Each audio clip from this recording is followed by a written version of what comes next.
आज मस्त white dress घालून रेडी झाली, कारण आज जायचं होतं विहारातनी. विहारात आज 3 महिन्याचा वर्षावास संपला होता. वर्षावासाची आज समाप्ती होती. मी, चुटकी आणि अंशू आम्ही तिघंजण मस्त आपली 11 नंबरची गाडी निघालो आणि भंतेजीचं भोजनदान आधीच झालं होतं. बघा किती दुरून रांगोळी काढली. विहार थोडंसं माझ्या घरापासून थोडं दूर आहे.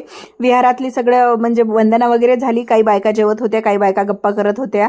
वंदन केलं. वंदन केल्यानंतर बाहेर सगळे जेवत होते. एक साईड स्वयंपाक चालू होता. छान गरम गरम जेवण होतं. मग आम्ही पण जेवायला घेतलं. जेवणातनी डाळ भाजी, वांग्याची भाजी तर उत्तम, एकच नंबर वांग्याची भाजी झाली होती. आणि हे सगळं जेवायला होतं. खीर होती माझी फेवरेट, मला खीर खूप आवडते.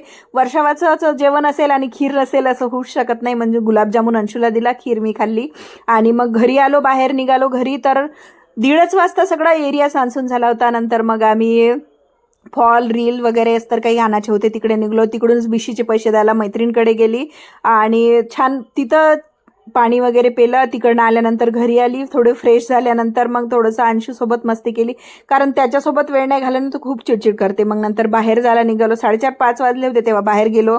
पेट्रोल भरलं. पेट्रोल माझ्या गाडीमधलं पेट्रोल, कारण माझी गाडी सगळ्यात जास्त वापरल्या जाते. आणि नंतर मग इथे यांना मिरच्या घेतल्या मी. यांना गावरानी अंडे भेटले, तसं त्यांनी गावरानी अंडे घेतले. त्यांनी म्हटलं आता वर्षावास संपला, आपण अंडे बिंडे खाऊ शकतो.